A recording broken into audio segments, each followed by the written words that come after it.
కశ్మీర్లో ఇట్లాంటివి అవుతున్నాయి కదా, దానికి కూడా సొల్యూషను ఆ కొడుకులకి ప్రాపర్గా ఎడ్యుకేషన్ ఇప్పించి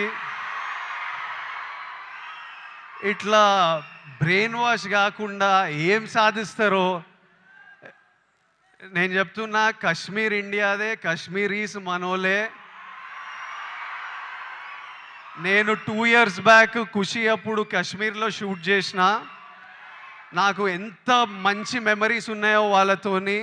వీళ్ళు పాకిస్తాన్ వాళ్ళు వాళ్ళ మనుషులను చూసుకోలేక అక్కడ కరెంట్లు లేవు, నీళ్ళు లేవు, వచ్చి ఇక్కడ ఏం చేయాలని చూస్తున్నారో. ఇండియా పాకిస్తాన్ మీద అటాక్ చేయాల్సిన పనే లేదు. పాకిస్తాన్ వాళ్ళకే విరక్తి వచ్చి వాళ్ళ గవర్నమెంట్ మీద అటాక్ చేస్తారు.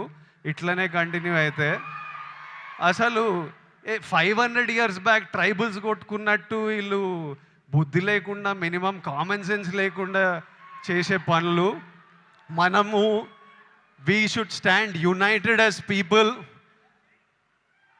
love each other. India, as people we need to always move forward, stay united. Education is super key.